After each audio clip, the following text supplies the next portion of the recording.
Hola a todos, buenas tardes, ¿cómo están? Bueno, damos lugar a lo que intenta ser la primera formación profesional 100% digital desde el Colegio de Arquitectos, ante los acontecimientos, bueno, que son de público conocimiento. Estamos transfiriendo todo lo que es la asistencia presencial a través de este medio. Estamos disponiendo de todos los recursos necesarios para que esto salga de la mejor manera y podamos llegar a todos ustedes de una manera didáctica. Va a ser un aprendizaje tanto para ustedes como para nosotros, ya que estamos adaptándonos a estos nuevos medios. Y hoy por hoy estaremos hablando sobre la temática de informes técnicos, pericias de parte y pericias judiciales, un tema muy que más que interesante. Me acompañan en este momento la arquitecta Flavia Pesolo, quien se va a presentar. Hola, ¿qué tal? Bueno, soy Flavia Pesolo, arquitecta, magíster en patología arquitectónica. Y el arquitecto Noé Mícolo, que es quien habla. Bueno, si bien ya soy arquitecto, también soy especialista en higiene y seguridad en el trabajo. Me dedico a la docencia universitaria en la Cátedra de Producción y Gestión, además de docente de posgrado en higiene y seguridad para la industria de la construcción, que es la nueva carrera que tenemos de posgrado en la Facultad de Arquitectura. Bueno, entre otras tareas que también de la profesión independiente me dedico. Bueno, comenzando con esta temática. Vamos a empezar a determinar o poder definir qué es una pericia. Yo tengo para comentarles que una pericia es un informe realizado por un perito para asesorar e ilustrar con claridad a quien se lo solicite. El fin es brindar información especializada y específica para poder lograr la resolución de algún tipo de conflicto y algún tipo de acuerdo. ¿Y qué es un perito?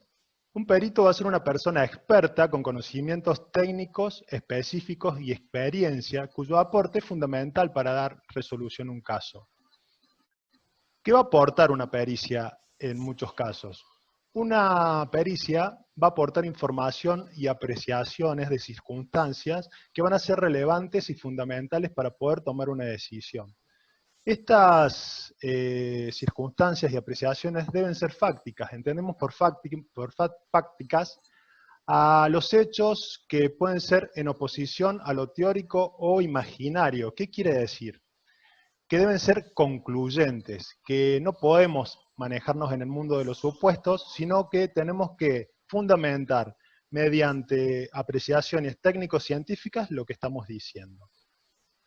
¿Quiénes pueden realizar una pericia? Bueno, en principio, profesionales titulados o idóneos calificados. ¿Qué tienen que demostrar? Experiencia en el tema, tienen que estar formados, tienen que ser competentes en el tema, tienen que tener un criterio, tienen que ser imparciales y sobre todo desarrollarse en la línea de lo que es la ética, sobre todo la ética profesional. ¿Nos puede dar algún ejemplo, Noé, sobre algún perito que, por ejemplo, pueda ser experto en el tema y no necesariamente puede estar titulado? En el caso de lo que me consulta la arquitecta Flavia, sí, puede ser. Tenemos, por ejemplo, peritos en ebanistería, que si bien no es un título profesional, existe en este caso un listado específico en el ámbito de la justicia, donde yo puedo acudir a una persona que es especialista en el tema, ya que no existe una carrera de formación terciario de grado para estos temas, puedo acudir a esto. También podría recurrir a una persona, por ejemplo, que tenga conocimientos en mecánica y que por su expertise, conocimiento y experiencia en el tema, sea capaz de dilucidar algo que yo no conozco y no necesariamente ser formado profesionalmente. No sé si eso evacúa su consulta, Sí, sí, arquitecto. sí. Bueno, muchas gracias. Bueno, siguiendo con el tema de cuáles son las incumbencias profesionales, sobre todo el título de arquitecto. Tenemos la resolución ministerial 133 del 87, donde el Ministerio de Educación y Justicia amplía, o en realidad define, los últimos dos puntos, el 18 y el 19, donde el punto 18 nos permite realizar relevamientos y tasaciones y evaluaciones de bienes y inmuebles. Y el punto 19, realizar arbitrajes, peritajes, tasaciones y evaluaciones relacionadas con el ordenamiento y planificación de los espacios que conforman el hábitat y los problemas relativos al diseño.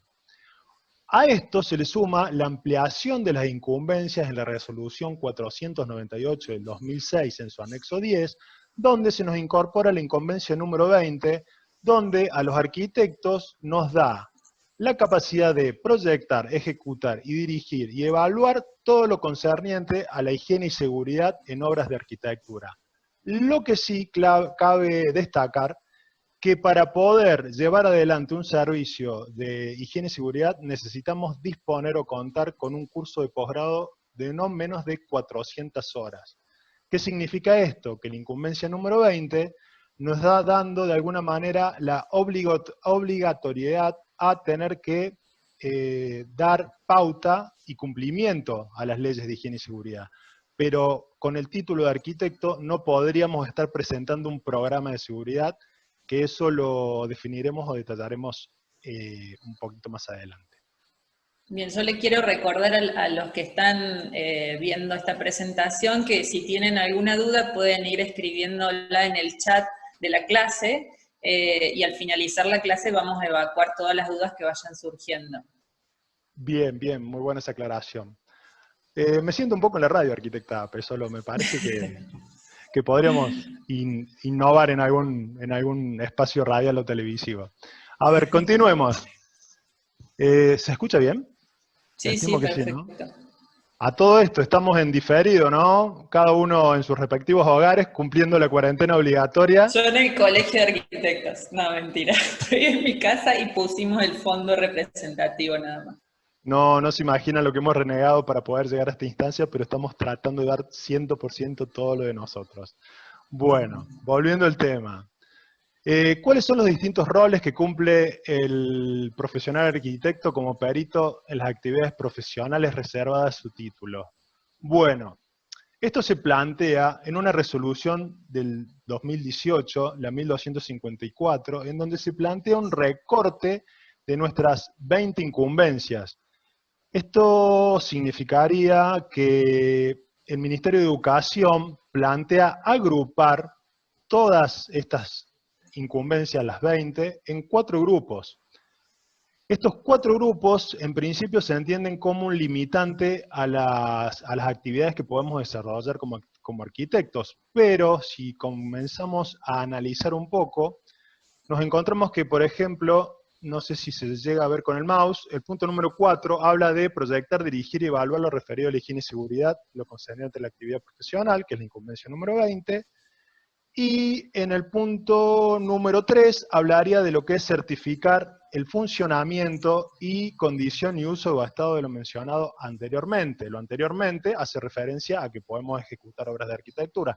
Así que de alguna manera estaría encuadrado lo que es pericias, tasaciones y las incumbencias 18 y 19 que hemos nombrado. ¿Qué pasa con todo esto? No queda del todo claro. Si bien nuestras 20 incumbencias son específicas, claras y bien detalladas, demarcan y delimitan precisamente lo que podemos hacer. En cambio, estos 4 grupos empiezan a ser medios ambiguos y tienden a pensar que no podríamos empezar a tener muy bien en claro cuál es el espacio profesional que podríamos ocupar y comenzar a ser cuestionados en nuestra actividad profesional. Por eso todo esto, a través de recursos de FADEA y las diferentes instituciones como el Colegio de Arquitectos, ha puesto en duda la resolución 1254 y todavía estamos en un veremos qué ocurre con esto. Pero mientras tanto, digamos, las tareas periciales, que es lo que estamos hablando hoy, el tema de hoy, estarían dentro de lo que son las incumbencias actualmente de los arquitectos. O sea, estaríamos habilitados por el momento para realizar estas tareas profesionales. Estamos en plena vigencia y uso de nuestras 20 incumbencias, por lo cual todavía nos podemos valer de la incumbencia 18, 19 y 20 para desarrollar las actividades como peritos, ¿sí? Más allá de las otras 17 que van a ser la actividad diaria del arquitecto. Bueno, Perfecto. vinimos a hablar de pericias. ¿Qué tipos de pericias nos podemos encontrar? Nos vamos a encontrar con pericias privadas o de parte y pericias oficiales o judiciales. ¿Qué significa cada una? Una pericia privada o de parte va a ser solicitada por un comitente privado a un profesional arquitecto para que le elabore un dictamen o un informe pericial. Y eso, entre la relación entre esas dos personas, comitente y profesional, se van a acordar sus honorarios entre las partes.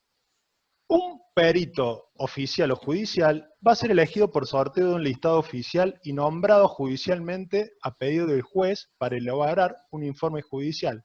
Aquí los honorarios y la relación es entre la justicia y el profesional, por lo tanto los honorarios serán regulados del juez, que este tema lo pasaremos a hablar para la segunda parte de la charla. La primera Claro, esto parte... implica que que el perito oficial tiene que estar previamente inscrito en el listado del tribunal para poder salir sorteado, ¿no? Hay una instancia previa ahí para poder participar de este tipo de pericias, que después vos lo explicarás más adelante. Sí, con Flavia lo que van a ver en primera instancia va a ser todo lo que es la pericia privada y de parte. Así es. Bueno, antes de entrar a cualquier tipo de litigio o dónde estamos parados como peritos, ¿por qué nos llaman como peritos? ¿Por qué se convoca un arquitecto como perito? Un arquitecto se convoca, habíamos dicho, cuando existe algún tipo de conflicto y necesitamos dar algún tipo o dilucidar alguna situación. Muchas veces, antes de llegar a una instancia judicial, necesitamos de o un informe técnico o algo más detallado, una pericia. ¿Sí? Una pericia con un dictamen. En Córdoba rige una ley que es la 10.543 que nos obliga a una instancia de mediación previa antes de llegar a cualquier situación judicial. Entonces esto se lo denomina un proceso de mediación, que es una instancia obligatoria, y que se da en los centros judiciales de mediación o en cualquier otro centro de mediación público y privado. En el Colegio de Arquitectos contamos con un centro de mediación en el cual los profesionales arquitectos pueden hacer esa mediación previa con sus comitentes ante cualquier conflicto. De fallar esa instancia obligatoria de mediación, se puede proceder al inicio de una demanda judicial. Previamente a esa demanda, puede existir o no la pericia, pero para llegar a una instancia de mediación, muchas veces también es necesario poder definir cuál fue la causa que originó el daño. Entonces es ahí donde como arquitectos podemos empezar a actuar, a trabajar, con un informe técnico o con una pericia de parte, lo cual Flavia le va a explicar mucho más detalladamente. Bueno, vamos a hablar entonces sobre lo que es el informe técnico y las pericias. Hay una gran diferencia entre informe técnico y pericia. El informe técnico básicamente es un documento descriptivo, en donde yo voy a hablar sobre lo que veo, puedo dar muchas descripciones sobre la ubicación, el tamaño, la forma, etcétera, del daño que yo estoy viendo, pero solamente refiriéndome a lo que estoy observando, ¿sí? Nada más que eso. En cambio, una pericia es un dictamen en el que el experto elabora en base al conocimiento de determinada situación y es fundamental el criterio, el argumento técnico y la fundamentación de lo afirmado en relación a las causas. ¿Esto qué quiere decir? Que en una pericia yo voy a decir las causas de lo que yo estoy viendo, o sea, del daño que estoy observando. Entonces, el informe, como dijimos, va a ser solamente descriptivo, sin dar ninguna opinión sobre lo que estoy viendo, y la pericia ya va a incluir lo que es el dictamen.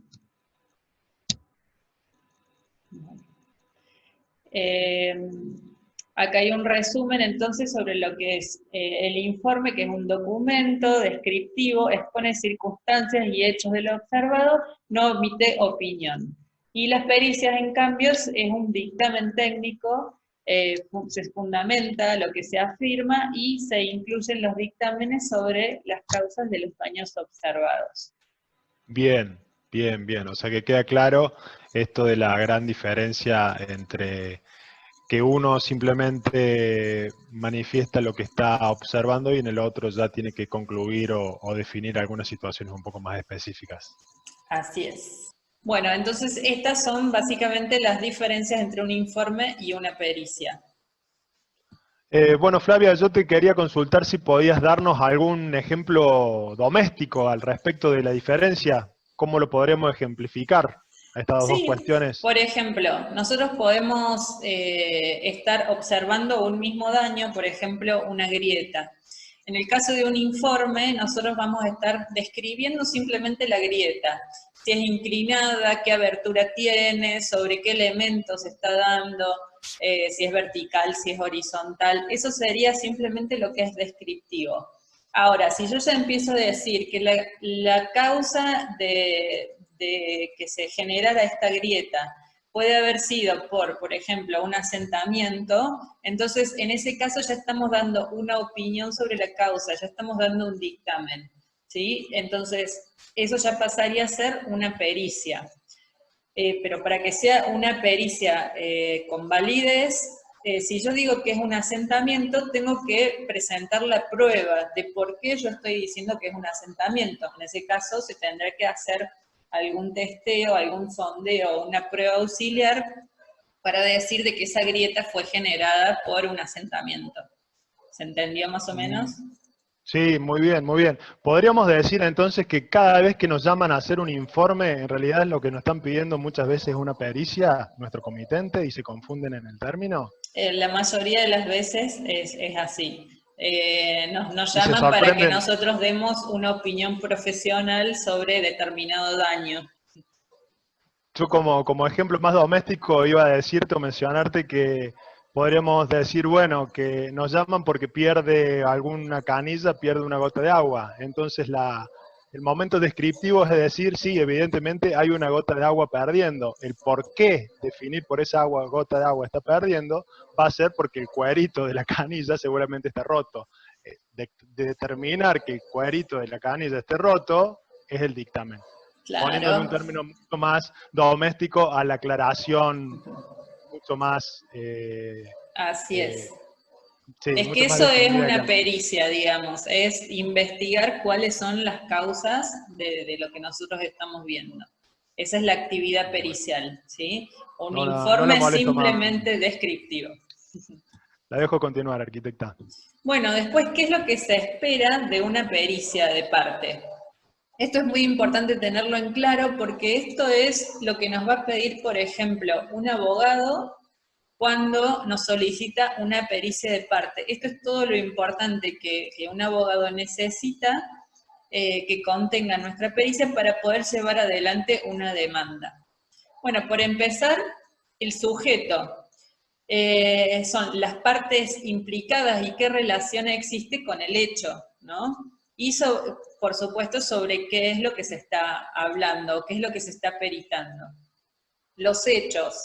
Bueno, hay que determinar lo que se llama el nexo causal, que es el factor de atribución. ¿Qué sucedió? ¿Cuándo? ¿Cómo? ¿Por qué sucedió? Todo esto es a fines de determinar la diligencia o negligencia de quienes participaron, digamos, en cierta forma, para que se desarrolle este hecho. Esto es a fines de determinar las responsabilidades de cada parte. Lógicamente eso no lo vamos a hacer nosotros, lo va a hacer el juez es el que va a determinar las responsabilidades, pero nosotros tenemos que dejar en claro todo el nexo causal para que esta conclusión, digamos, de las responsabilidades sea mucho más fácil y más claro para quien no conoce de la causa. Los daños, bueno, puntualmente, ¿qué daños se produjeron? Porque si no hay un daño puntual, no existe responsabilidad.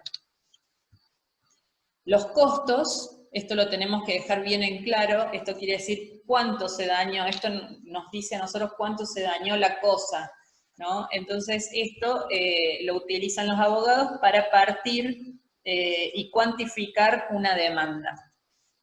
El tiempo quiere decir cuánto tiempo se tardará en reparar ese daño, ¿no? En base a este tiempo, el abogado va a basarse para determinar, por ejemplo, el lucro cesante o los daños morales, etcétera, etcétera, que tampoco lo determinamos nosotros, pero sí le estamos diciendo al abogado, bueno, se va a tardar este tiempo para arreglar este daño, ¿sí? Y por último, el pronóstico del daño. ¿Qué sucede si este daño no es reparado? Esto es muy importante también para poder mostrar, digamos, todo el proceso y a qué peligros están expuestos quienes, por ejemplo, están habitando esta vivienda, o qué es lo que va a suceder de aquí en adelante si no es reparado este daño. Todo esto es importante dejarlo bien claro en una pericia de parte. Yo en este momento o en este punto me imagino la cara de los asistentes virtuales diciendo, che, yo no estaba estudiando arquitectura, no me habían llamado para proyectar. Bueno, es que es todo un campo bastante nuevo, digamos, para un arquitecto que está muy acostumbrado a la parte técnica, pero esta es parte de las pericias y nosotros tenemos que ser capaces de poder dilucidarlo o mostrarlo a quienes actúan en la ley. Y bueno, este es nuestro aporte para que quede por lo menos un poco más claro cuál es nuestro actuar como arquitectos.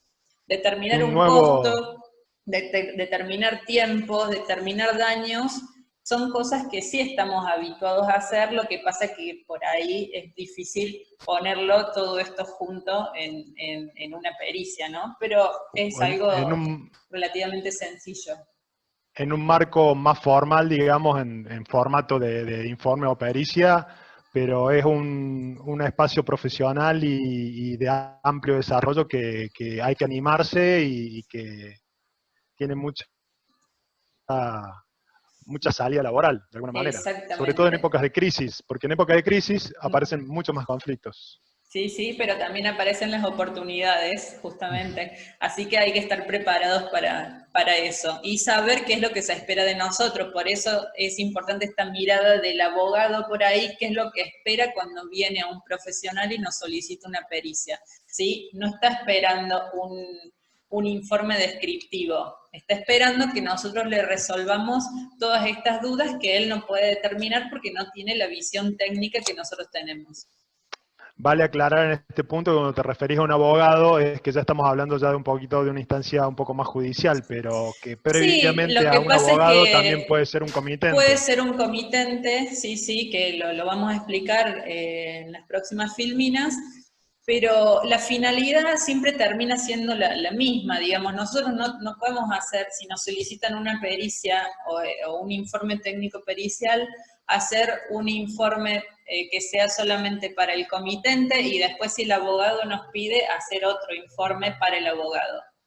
Nuestro formato tiene que ser similar porque la finalidad va a ser la misma, ¿sí? Entonces no le podemos cobrar tampoco 2 veces a la persona por el mismo trabajo. No sé si Es lo quedó que más o se menos claro. un informe técnico o una pericia va a ser, o en algún momento puede ser parte de un cuerpo de prueba ante una supuesta Exactamente. demanda. Nosotros tenemos que saber que si se nos solicita esta tarea, tenemos, digamos, esa posibilidad de que eso que nosotros estamos haciendo, ese trabajo, tiene que estar hecho a conciencia porque puede ser utilizado para fines judiciales, ¿sí? Bueno, seguimos Continuamos. entonces.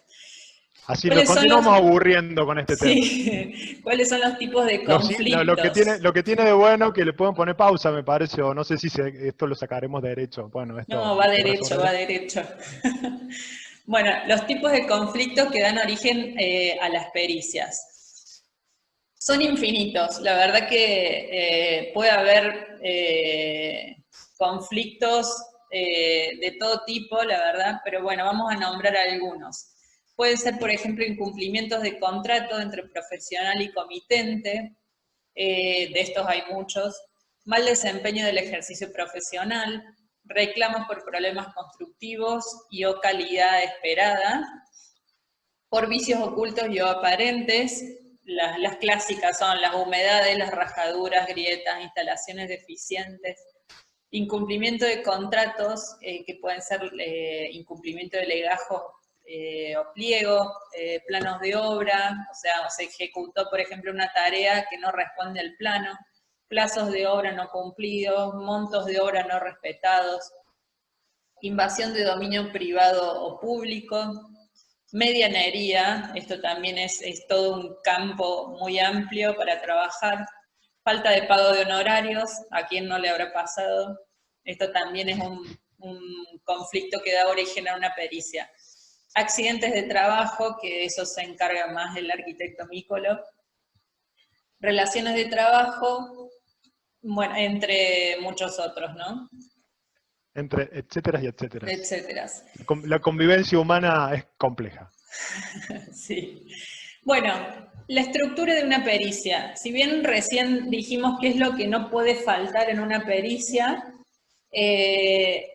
nosotros podemos estructurarla de la forma que querramos porque cada arquitecto tiene su estilo particular, ¿no?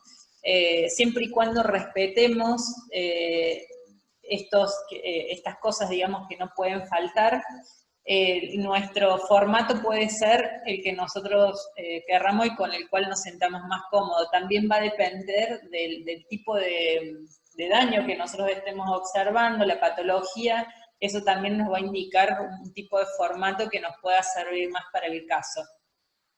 Pero en líneas generales, digamos, como para mantener una estructura, básicamente nuestra pericia va a llevar una inspección ocular, donde tenemos que describir, digamos, todo lo que nosotros vemos, análisis y estudios técnicos, eso pasa ya cuando nosotros formamos unas hipótesis, entonces necesitamos de estos análisis y estudios para confirmar o refutar hipótesis, y luego vienen las conclusiones, ¿sí?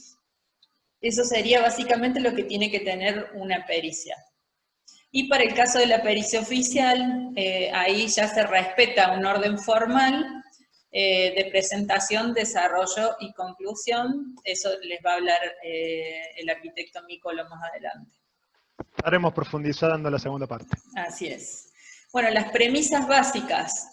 El peritaje, por supuesto, tiene que ser presencial. Nosotros tenemos que ver la cosa en el lugar de los hechos. No lo podemos hacer como estamos haciendo ahora vía virtual. Nosotros tenemos que asistir al lugar para poder observar todos los detalles. Tiene que ser específico con fundamentos y conceptos claros. Esto también es importante destacarlo porque tenemos que tener en cuenta de que el informe no va a estar dirigido a otro perito arquitecto, sino que va a estar dirigido a personas, por ejemplo, que son abogados o jueces, que no tienen el conocimiento técnico que nosotros tenemos, con lo cual lo que nosotros expliquemos tiene que estar en un lenguaje que se pueda entender por todo el mundo. Por supuesto, utilizar definiciones precisas y objetivas. Tiene que ser con rigor técnico y científico. Esto quiere decir de que todo lo que nosotros afirmamos tiene que tener su fundamento. Si yo afirmo que la grieta es por como hablábamos recién, un asentamiento, bueno, tengo que decir que eso estuvo apoyado por ejemplo, un sondeo de fundaciones o de estructuras, un estudio de suelo, y en eso me baso para dar mi determinación. Se debe considerar todos los elementos y situaciones intervinientes en un escenario evidente y o hipotético. ¿Esto qué quiere decir? Tenemos que tener en cuenta todas las hipótesis que puedan haber surgido de por qué se dañó la cosa, ¿no? No puedo dejar afuera ninguna hipótesis y tengo que descartarlas a todas. Evitar dejar situaciones de libre interpretación o de doble lectura. Esto viene a colación de que tenemos que ser precisos y objetivos. No basarse en el sentido común y evitar lo obvio. ¿Esto qué quiere decir? No podemos poner nosotros en una pericia, por ejemplo, bueno, se sabe que en este sector el suelo es de determinada forma. Eso sería totalmente incorrecto. Nosotros lo que tendremos que decir es, en base al estudio de suelo realizado en este lugar, el suelo es de tal forma, ¿sí? No sé si se entiende la diferencia. ¿Le ha pasado recientemente, arquitecta? Muchas veces. Por eso es importante siempre apoyarse en los estudios técnicos. Bueno, buscar establecer el nexo causal, el vínculo o relación que existe entre el daño y aquella causa que lo origina. Esto es lo que hablamos recién, plantear la hipótesis, pedir los estudios que nosotros necesitemos para poder afirmarnos en ello, y después explicar por qué se dio el daño en base a la causa.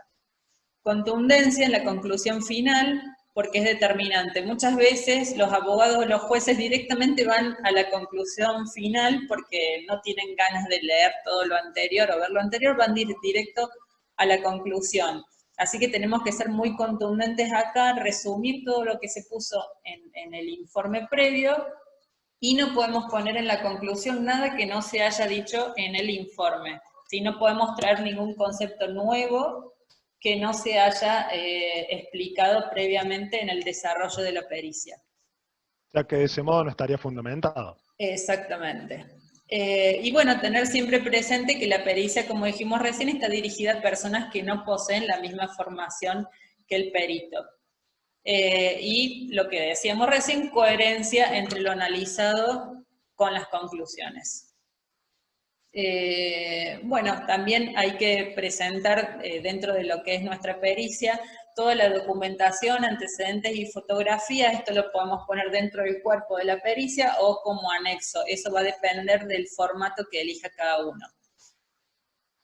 Bueno, la estructura del informe pericial. Primero establecer el nexo causal. Como dijimos, hay que hacer una inspección ocular, un relevamiento de información. Esto es hablar con quien nos solicita la pericia, ver cuáles son los antecedentes, los datos relevantes que puedan ser de importancia, pedir planos, toda la documentación que pensemos que nos puede llegar a servir. Analizar después todo en conjunto, toda esta información que nosotros recabamos y todo lo que hemos observado. En este momento es cuando se empiezan a plantear las primeras hipótesis de lo que puede estar pasando. Entonces ahí es cuando surge la posibilidad de ver si necesito solicitar estudios técnicos complementarios o realizar sondeos, ¿no? Esto es con estas hipótesis que se nos van planteando.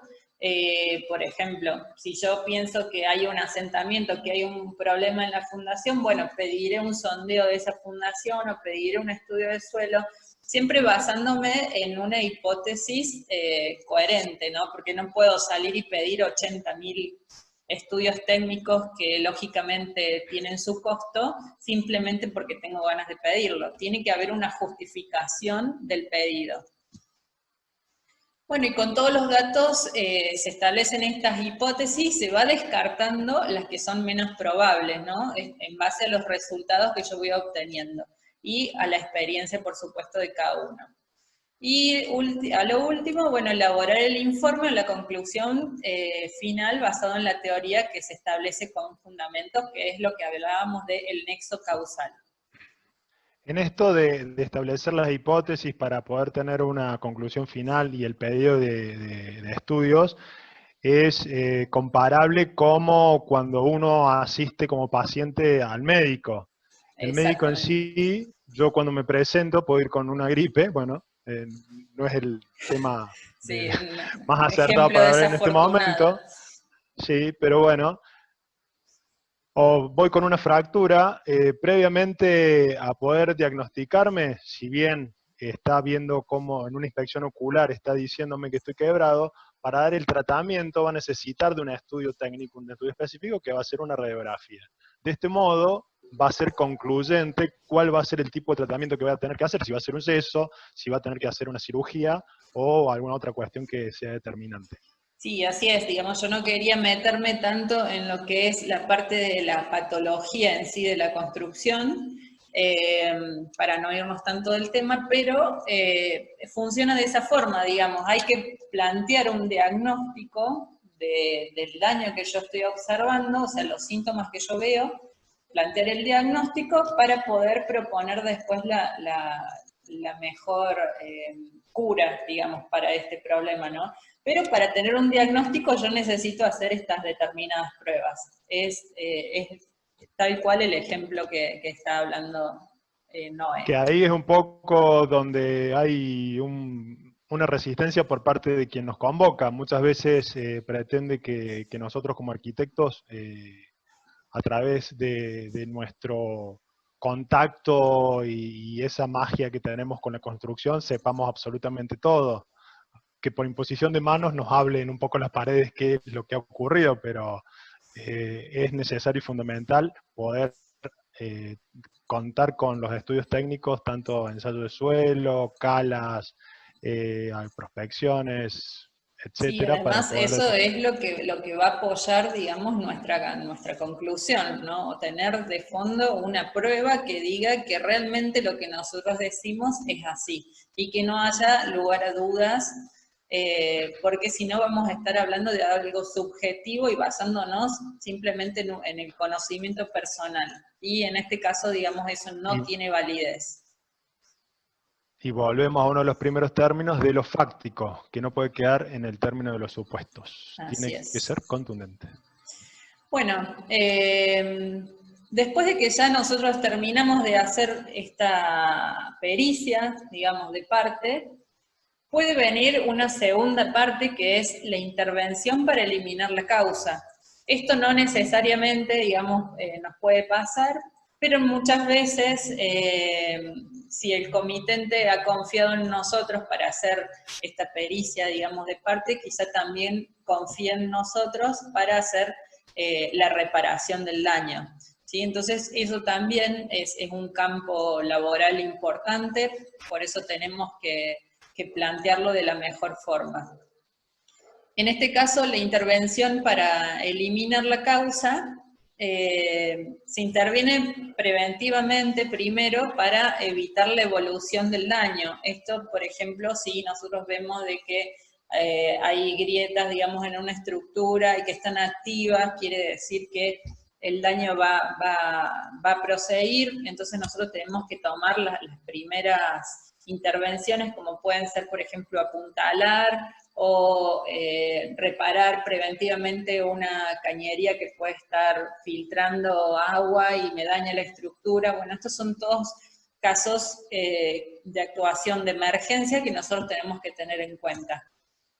Después plantear las posibles alternativas de soluciones técnicas y elegir la mejor posible en función del escenario y las condicionantes. Por ejemplo, si hay una casa habitada, bueno, tengo que pensar de que las alternativas para reparar esta vivienda son limitadas porque la casa va a estar habitada, bueno, este tipo de cosas hay que tenerlas en cuenta. Y después se elabora el cómputo y presupuesto de los daños e intervenciones a realizar.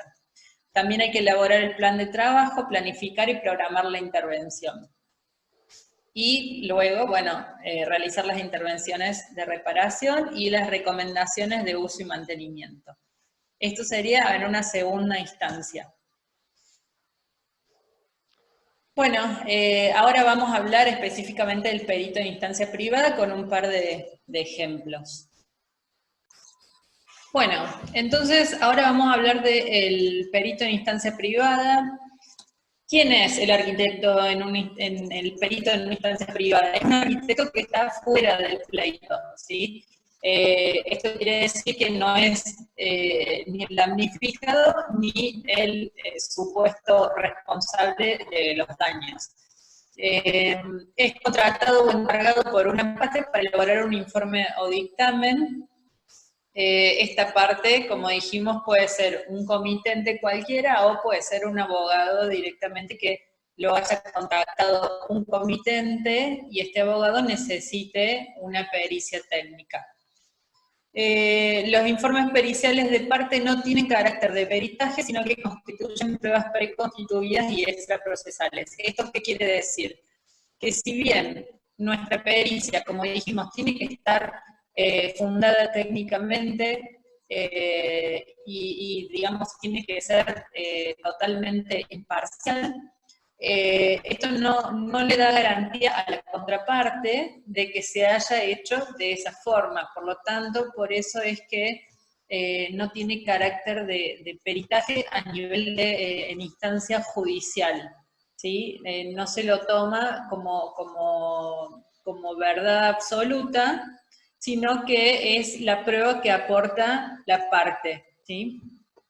El profesional perito realiza la inspección ocular, los ensayos técnicos, puede haber una contratación de tareas técnicas, como por ejemplo se contrata a un geólogo para que realice un estudio de suelo, o se puede contratar a un calculista para determinar algún tipo de cálculo estructural que necesitemos.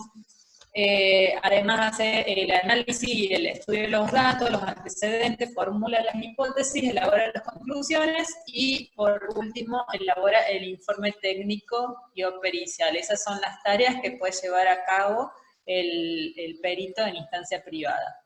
Que no son pocas. No, son muchas. Sí. Bueno, vamos a dar ahora un ejemplo de un informe técnico. Recordemos que el informe técnico era, como dijimos, meramente descriptivo, ¿sí? Para que veamos más en ejemplos las diferencias entre cada uno. Bueno, el informe técnico tiene la primera parte, que son los datos de lo que vamos a observar, las características, la tipología, observaciones técnicas. Esto es basado en una inspección ocular, ¿sí? Simplemente, por ejemplo, dice, presenta a simple vista daños, fisuras, grietas en las envolventes, las de mayor importancia es el sur. Bueno, después habla, por ejemplo, del tipo de fundaciones, qué medidas tiene, o sea, todo lo que nosotros podamos ver o medir, sin dar hasta el momento ninguna conclusión sobre eso. O recabar información de planos o cualquier otro antecedente que tengamos. Exactamente. Después, en cuanto a ensayos técnicos, lo que se va a hacer básicamente es hacer un pedido. Se puede hacer, digamos, en un informe técnico un pedido de ensayos técnicos en base a lo que uno va viendo. Como dijimos, cuando uno va observando, por lo general, una obra de arquitectura con daños, puede ir pensando en algún tipo de hipótesis en base a lo que ve. Entonces, en base a eso puede pedir determinados ensayos técnicos para poder luego seguir con la otra instancia, que ya sería la parte del dictamen, que eso va por otro lado. Esto es simplemente un informe técnico. Cabe aclarar que esos precios están totalmente desactualizados, ese informe ya tiene un par de años. Es viejo el informe.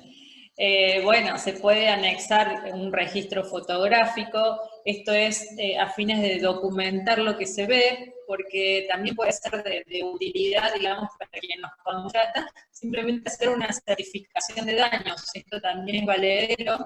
Esto suele hacerse, por ejemplo, en conjunto con un escribano, en donde simplemente le decimos al escribano, bueno, acá se ve tal grieta, se saca la foto, el escribano certifica esta foto, entonces en ese caso, digamos, estaríamos cumpliendo una función que es la de ayudarle a quien no tiene conocimientos técnicos que vea donde nosotros queremos que vea, ¿no? Sin es estar diciendo en importante este momento, sí. Es importante la función del escribano en este punto, ya que da fe fehaciente de la situación actual de la que uno como perito está hablando, ¿no? Es quien va a dar fecha cierta y valedera de todo lo que uno está observando.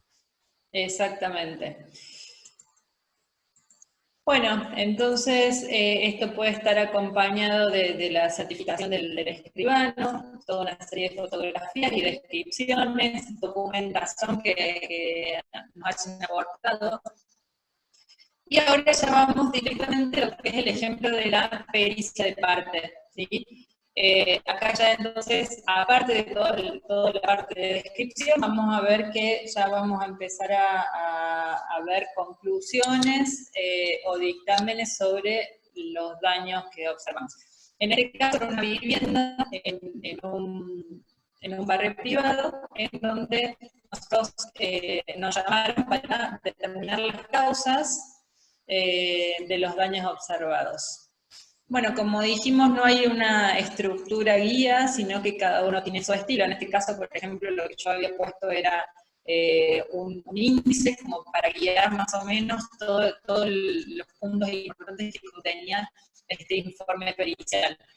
Antecedentes, inspección ocular, toma de datos, descripción de los daños, análisis y cálculos realizados, las causas posibles, las recomendaciones de actuación, conclusiones, y luego venía todo lo que es el anexo con la documentación gráfica, estudio de suelos solicitados y presupuestos.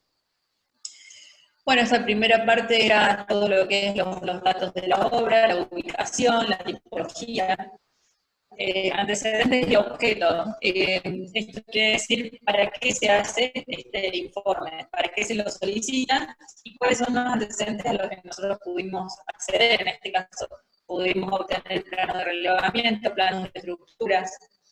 Y después vamos a describir todo lo que es inspección ocular. En la inspección ocular no solamente vamos a describir lo que vemos, que esto puede ser simplemente hasta este momento un informe técnico, sino que también vamos a relatar los hechos que nos indica quién nos contrata, ¿sí? Del por qué nos llama y nos contrata para que determinemos ciertas causas. Luego de esto vamos a directamente a lo que es la toma de datos. Es importante tener estructurado, por ejemplo, como vemos acá en las imágenes, desde dónde se toman las fotografías para que quien no conoce el inmueble, por ejemplo el juez, que tampoco va a ir a visitar la vivienda, sepa desde dónde son tomadas las fotografías. Bueno, un compendio de imágenes en donde se documentan todos los daños. Esto también fue realizado en su momento con un escribano público. Y luego viene lo que son la descripción de los daños. ¿Sí? De cada daño documentado se hace una descripción, se hacen mediciones, se pueden hacer gráficos que puedan un poco aclarar algunas cosas que no se alcancen a ver en las imágenes. Bueno, esto se hace lógicamente dependiendo el tipo de patología y el tipo de daños. En este caso, digamos, esta vivienda tenía muchos daños, entonces se tuvo que documentar uno por uno.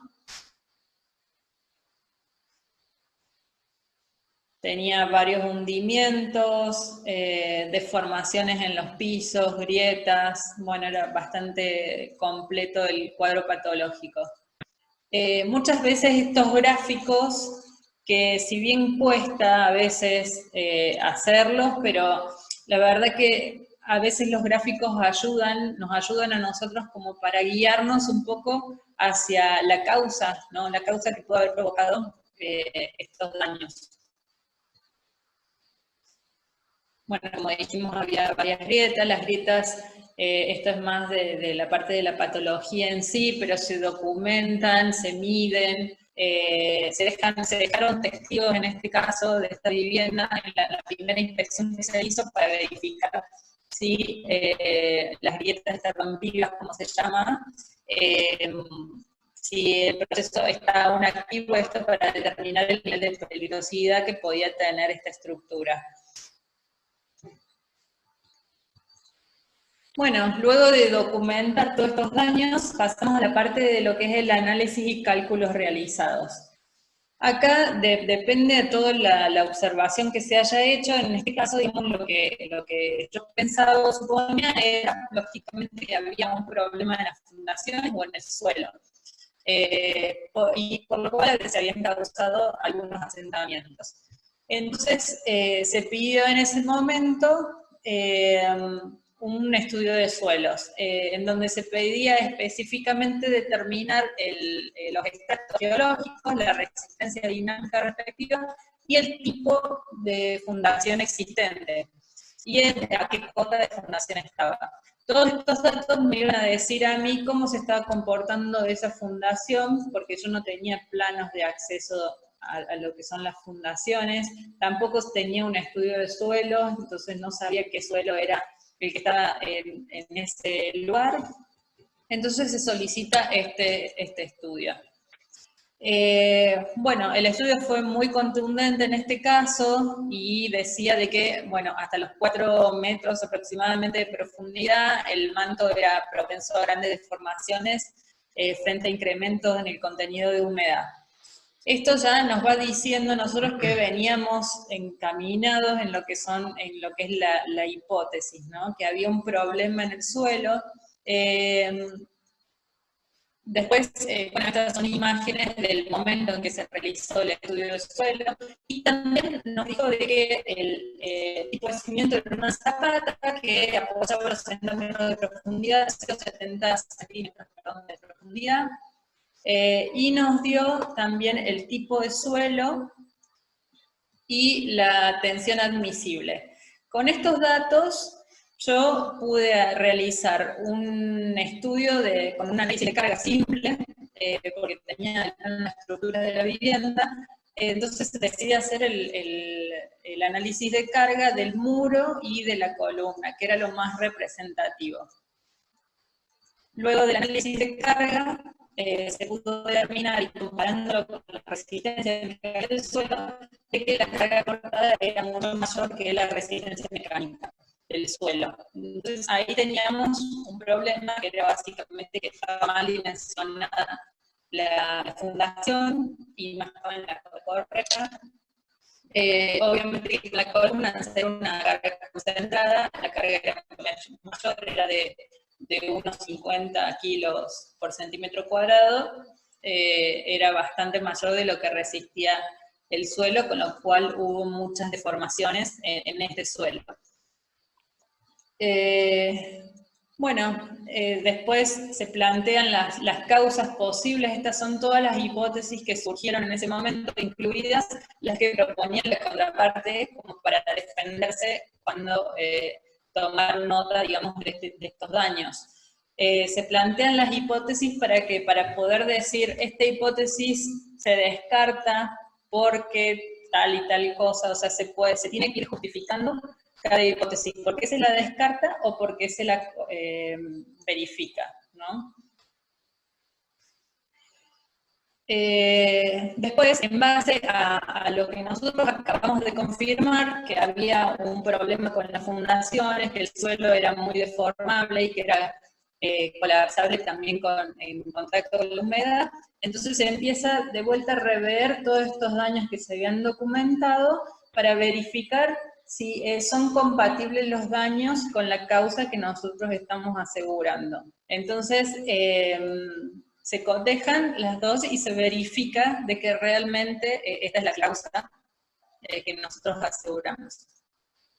Y luego vienen lo que son las recomendaciones de actuación. Como dijimos antes, es importante en este caso plantear qué es lo más urgente, en este caso apuntalar, erradicar la causa de las patologías, que era el sistema, bueno, obviamente en este caso era verificar el sistema de fundación, ver el sistema de drenaje que también estaba afectando con los asentamientos, y por último las conclusiones. En la conclusión, lo que se dijo básicamente es que no se consideró en la construcción de la vivienda el tipo de suelo donde se iba a fundar, ni el tipo de fundaciones adecuado.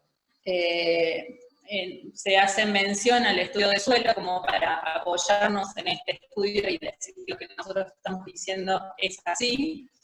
Y en este caso se menciona que hubo una negligencia en la etapa de diseño de esta vivienda. Es importante en este punto destacar que nosotros en nuestro informe no podemos decir que tal persona fue la culpable o no, digamos, no podemos nombrar a nadie, no podemos decir que el arquitecto fue el culpable de, sino nos tenemos que limitar simplemente a los hechos. En este caso hubo una negligencia en la parte de diseño, ¿no? En el proceso de diseño, pero no estamos diciendo el arquitecto fue negligente en el momento de diseñar. Si nosotros lo hacemos, estaríamos cayendo en una falta ética con nuestro colega. Exactamente, no podemos atribuir culpas. Exacto, y eso es muy importante porque muchas veces se lo hace de esa forma y no sería lo correcto. Se hace mención al pronóstico de que si no se realiza una intervención, lógicamente la casa va a seguir teniendo estos asentamientos con riesgos para los habitantes de la vivienda, porque la estructura, digamos, seguiría deformándose.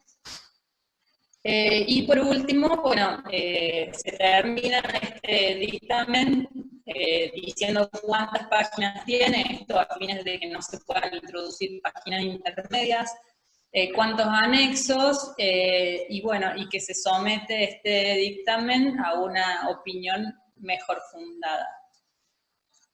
Antes que...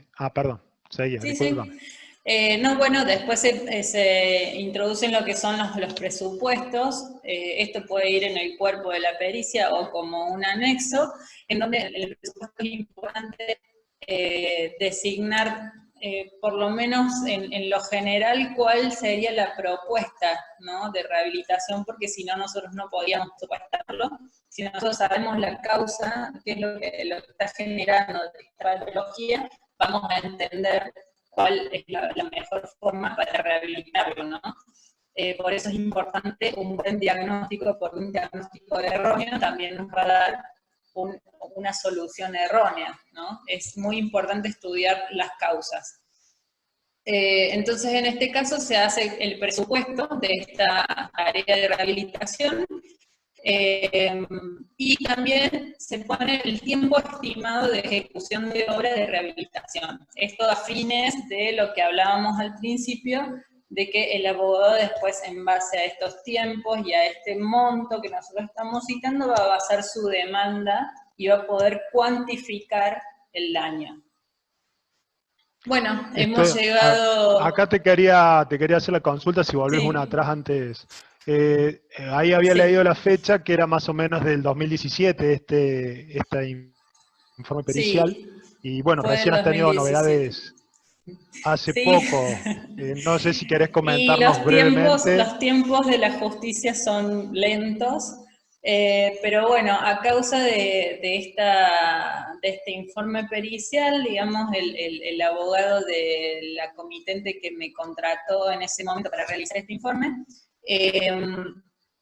basó su demanda, digamos, inició una demanda, y recientemente me notifica el abogado de que la contraparte, en conjunto con la contraparte, habían sido llamados a una instancia de mediación, ¿sí? Como dijo el arquitecto Micolo inicialmente, la instancia de mediación es obligatoria. Entonces, bueno, en esta instancia de mediación, la contraparte requirió hacer algunas pruebas por su parte, digamos, como para verificar de que este informe sea realmente como dice que es, ¿no?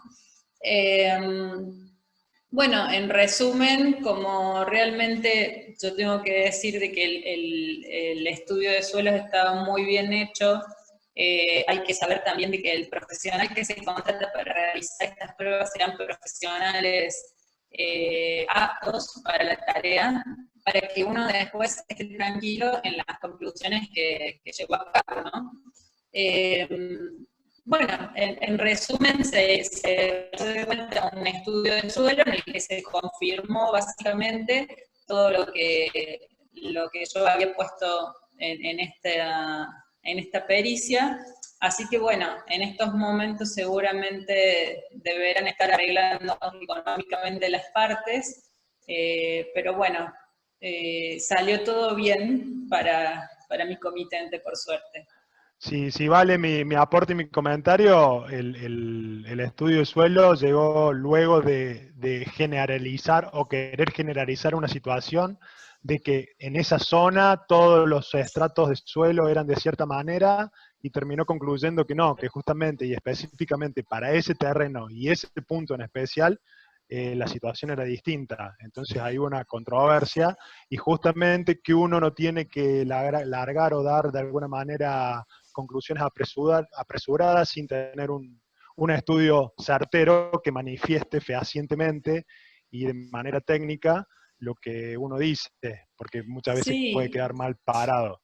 Así es, y por eso es tan importante hacer cada pericia que nosotros realizamos con responsabilidad de lo que estamos escribiendo. Todo lo que nosotros escribamos en esa pericia puede ser usado en nuestra contra, y es así porque me ha tocado a mí particularmente en este caso y en otros también, de tener que ir a defender este informe que yo hice, ¿no?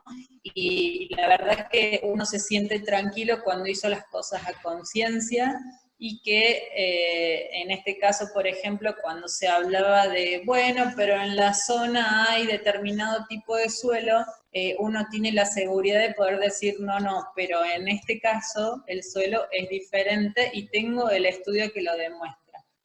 Por eso es tan importante fundar todo lo que nosotros decimos. Y eso nos va a dar la garantía de hacer una buena pericia. Bueno, finalizada esta primera parte, quiero recordarles entonces que pueden ir anotando sus consultas en el chat. De todos modos, al final de la presentación vamos a hablar un poquito sobre las dudas que vayan surgiendo. Los dejo entonces ahora con la parte de pericias judiciales, que acá la parte de Comículo es quien más les va a instruir sobre esa parte. Bueno, terminamos un poco la primera parte de lo que es pericias, y si todavía siguen atentos y están sentados ahí y no han terminado de aburrirse, vamos a entrar con algo un poquito más tedioso y términos judiciales a los cuales no estamos tan acostumbrados en nuestra labor técnico y trabajos como arquitectos. Yo simplemente refrescar dos conceptos en tipo de pericias. Veníamos hablando de pericias privadas o de partes, que son solicitadas por un comitente privada, y las pericias oficiales o judiciales, que las va a desarrollar un arquitecto que va a ser elegido por un sorteo, que está inscrito en un listado oficial y va a ser nombrado judicialmente por un juez, ¿no? En esta segunda instancia es la que vamos a empezar a desarrollar el tema. Sí, también queríamos recordarles, perdón que interrumpa, de que van a tener el PDF de esta presentación, entonces después van a poder repasar conceptos y por ahí los pasamos un poco rapidito, los van a poder mirar un poco con más detenimiento, Sí, cada uno en su casa. así como la presentación, le vamos a pasar un listadito seguramente en PDF con links de diferentes videos que puedan visitar y en otro momento ampliar a modo de bibliografía, y bueno, y el que se interese por todos estos temas, interiorizarse un poquito más. Además que bueno, para el final de la presentación tenemos prevista un breve ejercicio práctico para afirmar los conocimientos impartidos en la clase de hoy. ¿Seguimos nomás? Seguimos. Es que yo no los quiero aburrir tanto, pero bueno, es el rol que me toca. Ya cuando vemos este edificio monolítico, que es bello, que es divino por su arquitectura, pero bueno, que nos toque entrar como peritos arquitectos y salir aerosos y no como peritos procesados. No, esa es la diferencia. Bueno, el perito arquitecto en instancia judicial. Para la próxima tengo que corregir ese título. Bueno, campos periciales en el ámbito judicial. Bueno, existe un acuerdo reglamentario que es el 125B, en su anexo C, donde hay un listado de profesiones, especialidades y oficios en los que se nombran a los interesados en ser peritos oficiales.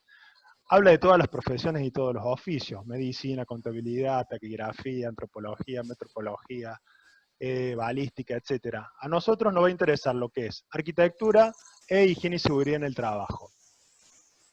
En el acuerdo 125, en su anexo C, dentro de las subespecialidades, nombra 3 categorías donde podemos inscribirnos. Nos podemos inscribir como arquitectos, con la subcategoría arquitecto, para obras de arquitectura y para patología de construcción. Para tasación, como tasador arquitecto, como tasador en obras de arquitectura y como tasador de daños. Y como higiene y seguridad en higiene y seguridad en el trabajo. Acá voy a hacer la salvedad que como título, digamos, de grado, siendo arquitecto, uno puede inscribirse como arquitecto en higiene y seguridad a través de lo que fue el IPET en el año 2015. Hicimos la solicitud correspondiente y aceptaron a través de la incumbencia número 20 que se incorporara esta nueva subespecialidad ya que al tener la incumbencia sobre todas las injerencias de higiene y seguridad, nos posibilita desde el grado a poder hacer trabajos que sean relacionados a la arquitectura con la que es la higiene y seguridad. Ahora, si bien para hacer higiene y seguridad en el ámbito laboral, voy a tener que ser un especialista en higiene y seguridad, para lo cual voy a tener que tener una formación de 400 horas en un curso de posgrado, que en este momento se está desarrollando, como mencioné anteriormente, en la Facultad de Arquitectura, la primer cohorte de higiene y seguridad para la industria de la construcción en la FAU. ¿Sí? Bueno, continuamos. Bien, o sea que no hace falta, para inscribirnos como peritos en higiene y seguridad, no hace falta ser especialista en higiene y seguridad. Con ser arquitecto basta.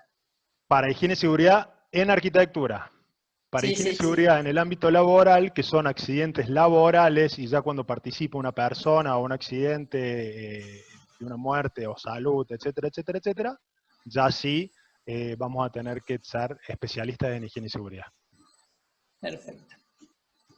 Bueno, el perito arquitecto en instancia judicial. ¿Cómo podemos actuar en estas instancias? ¿Como perito de parte o control, o como perito oficial o judicial? Como perito de parte o control ha mencionado bastante Flavia. Como perito oficial es donde vamos a concentrarnos, pero vamos a marcar la diferencia entre ambos.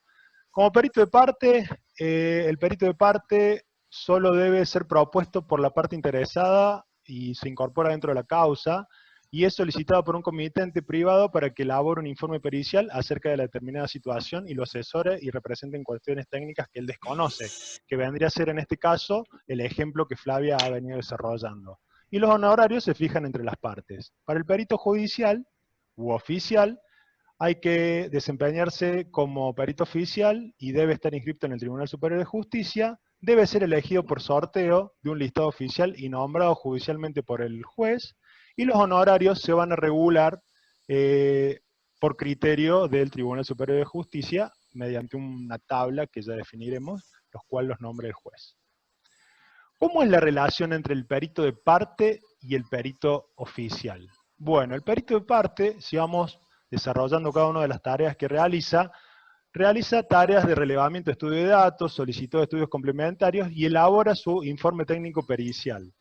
De este modo, además, va a asistir técnicamente al abogado en la redacción de la demanda y en la asistencia de la elaboración de las preguntas periciales.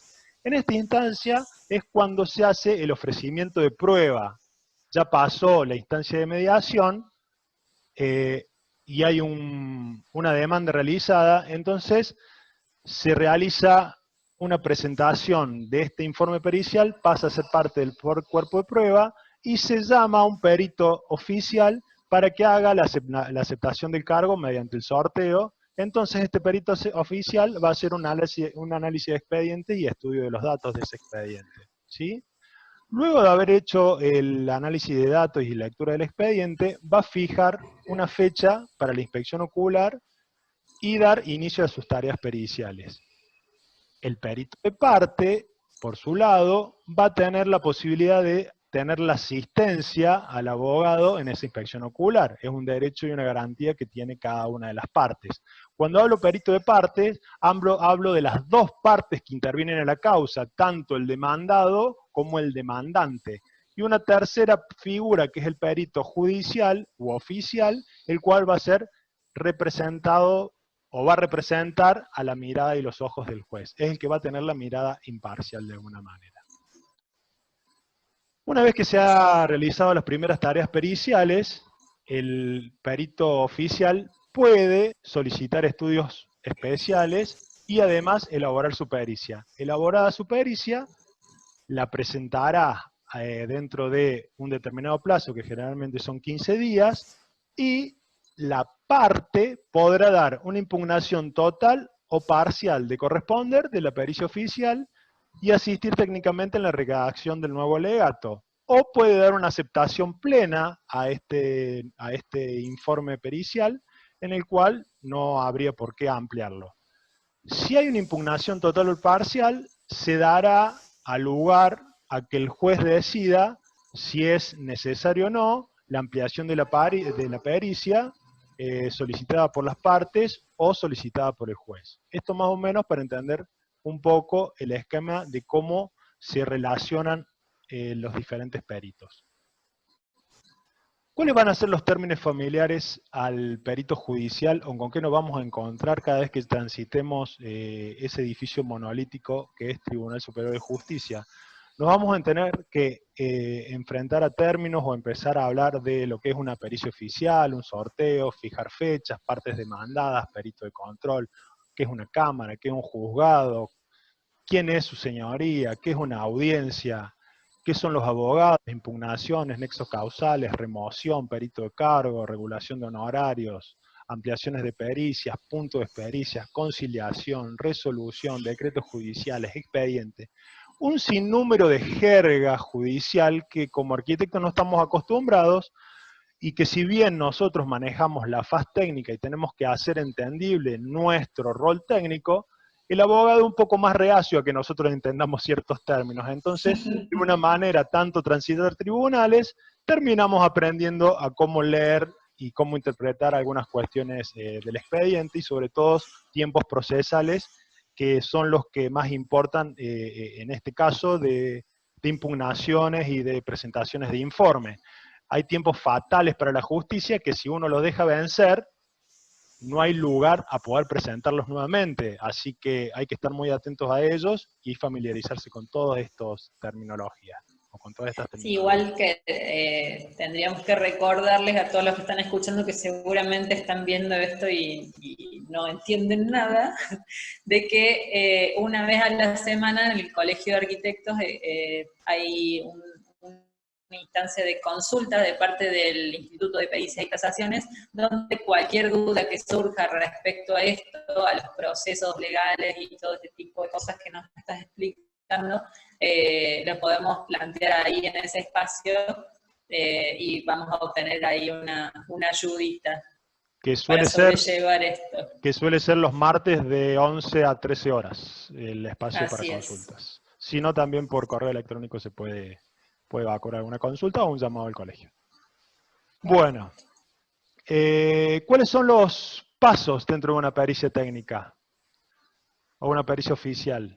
La solicitud de la prueba pericial, la audiencia de sorteo del perito oficial si corresponde, la designación del perito oficial, y esto es lo que quiero decir con los plazos fatales o los tiempos. Hasta 3 días después del último plazo, tengo 3 días para presentar los puntos de pericia, designar un perito de control y recusar al perito oficial si ya aceptado. ¿Qué es esto de recusar al perito oficial? Si tiene algún conocimiento, amistad o enemistad con alguna de las partes, si yo tengo algún vínculo o puedo de alguna manera demostrar que ese perito está a favor o en contra de alguna situación. Entonces, de esa manera, se pide que ese perito se aparte de la causa, ya que no está garantizando la imparcialidad.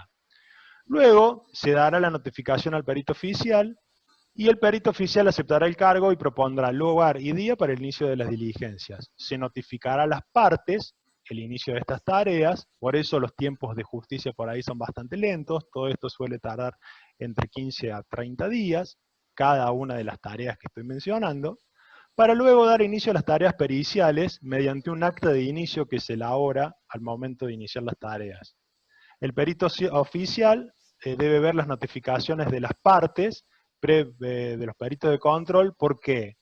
Porque muchas veces nos aparece un perito de control en nuestra labor de perito oficial, pero el abogado se olvidó de incorporarlo a lo que es la demanda. Entonces, si no está incorporado como perito de parte o perito de control, no tiene lugar y no tiene participación. Entonces, es una persona que está ajena al proceso y por lo tanto no debería estar participando del acta de inicio pericial. Esto me ha ocurrido en un sinnúmero de veces que he hecho pericias oficiales. Lo primero que hago es verificar que los peritos de partes estén fehacientemente incorporados en el acta, ya que muchas veces actúan de manera tendenciosa, entonces esta es una manera de realmente verificar que realmente vayan a alentar o impulsar la causa para que todo concluya.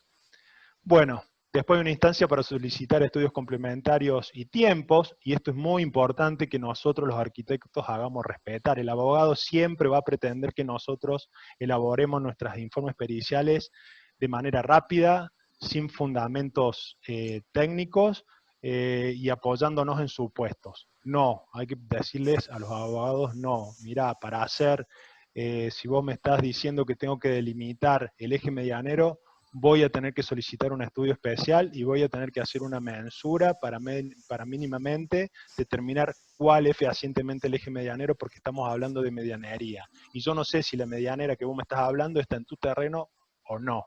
Entonces, hay ciertas preguntas periciales que los abogados no elaboran correctamente, que derivan en otros estudios que muchas veces son reacios a querer hacer. Bueno, se solicitan los estudios complementarios, ahí esto estira los tiempos, después se hace una presentación del dictamen oficial y se presenta esa pericia oficial para, posteriormente, con la presentación del informe, las partes podrán adherir total o parcialmente, pedir la ampliación total o parcialmente, o pedir o disentir total o parcialmente de la pericia.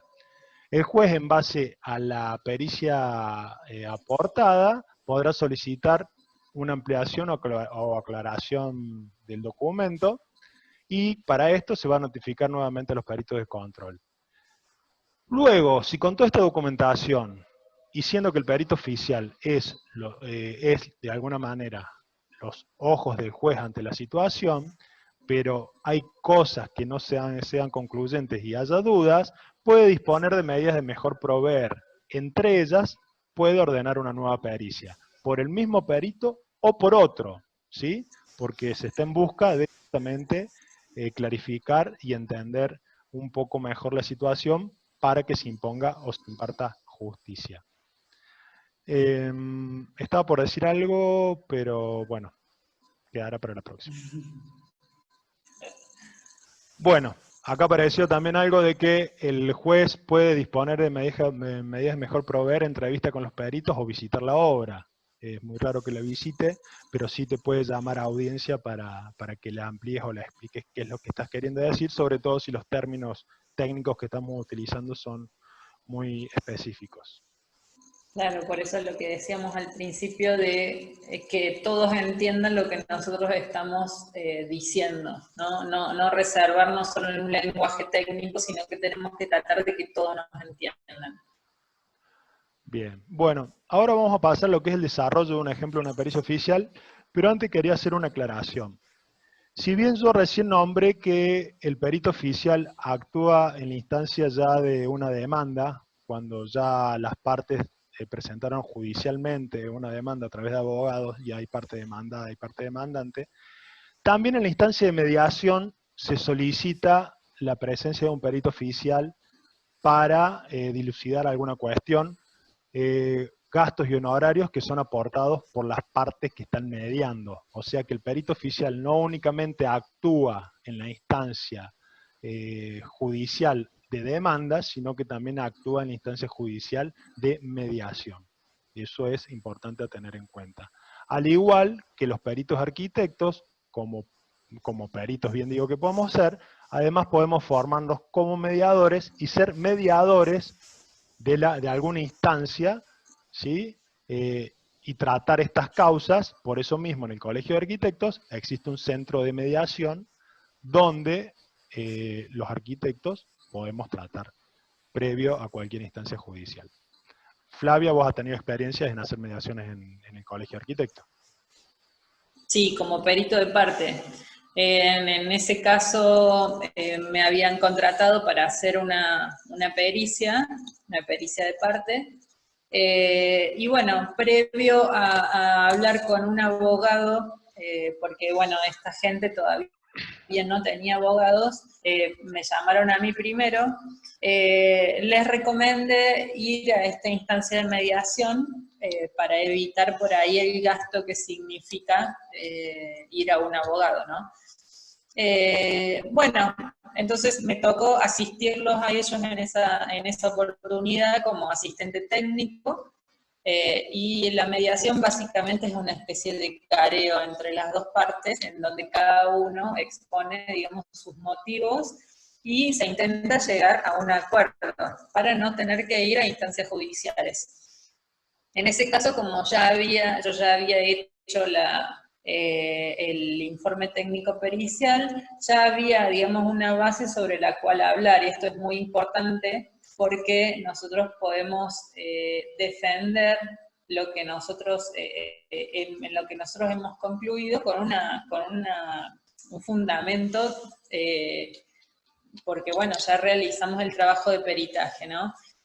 Así que bueno, en ese caso la contraparte eran arquitectos justamente que eran los que habían proyectado y habían hecho la conducción técnica de esta vivienda.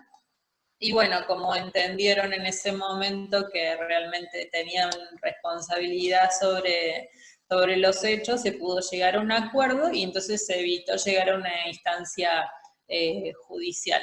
Pero bueno, uno actuó un poco como defensor de su comitente en una instancia de mediación si no hay un abogado de por medio. Voy ahí, ese punto es donde yo quería llegar, que cuando es un centro de mediación privada se da esa pauta del perito de parte, en este caso de la asistencia técnica que dio Flavia, y en el caso de ser una instancia de mediación judicial, en el centro de mediación judicial, que queda sobre el 27 de abril, si las partes están de acuerdo y se solicita un perito oficial, se lo nombra y este perito oficial realizará su pericia en base a un pliego de preguntas. Un perito oficial no, y esto un poco introductorio, no desarrolla la misma tarea que un perito de parte, sino que se limita a contestar un cuestionario que es planteado por por el abogado, muchas veces apoyado por el arquitecto, quien le va a dar letra para poder un poco fundamentar las preguntas periciales. Y a eso es lo que un poco vamos a hablar ahora, en el desarrollo del ejemplo de la pericia oficial.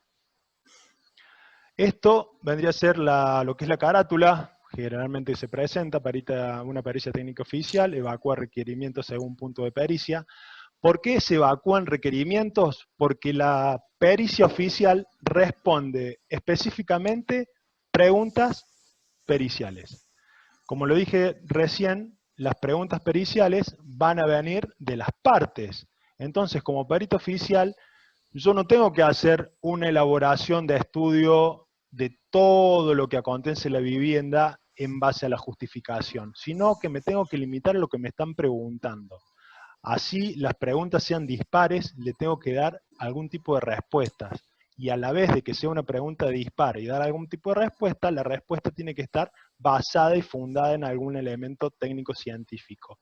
De no poder dar respuesta, hay que fundar por qué no se puede dar respuesta o, de alguna manera, justificar que la respuesta es incoherente a lo que se está preguntando. Me ha pasado en alguna que otra oportunidad tener que hacer algunos planteos, justamente en el caso que voy a presentar, fue un ida y vuelta con el abogado en el cual pretendía que yo me hiciera cargo de una serie de estudios técnicos tales como mediciones topográficas, mediciones de medianería, por el solo hecho de ser arquitecto. No, el solo hecho de ser arquitecto no significa que yo tenga en mi carga la capacidad de tener todo ese instrumental y equipo, sino que a preguntas que son derivadas a cuestiones específicas, yo tengo que hacer uso de otros requerimientos. Por ejemplo, en otra pericia se me pedía que analizara los niveles de ruidos alcanzados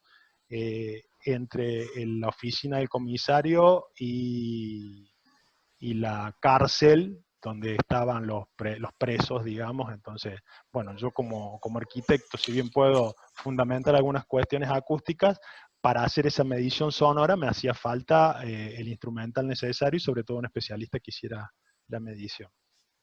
Por eso hay la gran diferencia que tenemos con lo que es las pericias de parte con las pericias judiciales. Nos tenemos que limitar únicamente a lo que se nos pregunta y no podemos explayarnos más allá de lo que se nos está preguntando, porque si no, eso es justificativo de que nos impugnen la pericia. No sé si estoy siendo claro, Flavia. Sí, sí, sí. No, y muchas veces pasa lo que vos contabas de las preguntas incoherentes, cuando estas preguntas no están formuladas por alguien que tiene conocimiento técnico. O sea, cuando la formula el abogado y no tiene el apoyo del arquitecto, digamos, o el perito de parte, que formule estas preguntas. Se nota muchísimo la diferencia cuando la pregunta las hace el abogado a que cuando están formuladas por un perito de parte. ¿Sí? Por eso también es importante la intervención del perito de parte. El abogado muchas veces pide, y en eso de pedir piensa que el arquitecto y los arquitectos pensamos que estamos obligados a cumplimentar. Sí, tenemos que dar respuesta. Me tenés que dar el recurso técnico económico para poder dar respuesta. No puedo hacer, como dije hace un rato, imposición de manos y desde oficina o gabinete dar unas respuestas como hay otras profesiones que sí lo pueden llegar a hacer. Por ejemplo, si hablamos de una pericia contable, me traen los libros de contabilidad al gabinete, entonces en base a eso yo elaboro la pericia. Debe tener su dificultad también, no es un campo que maneje mucho, pero muchas veces los abogados no entienden esto de la complejidad y la patología de la vivienda o la complejidad con la que tenemos que tratar ciertas cosas. Bueno, una de las primeras diferencias más allá de que tenemos que responder a preguntas periciales específicas, va a ser que los anexos en toda pericia judicial van a ir posterior a lo que es la carátula.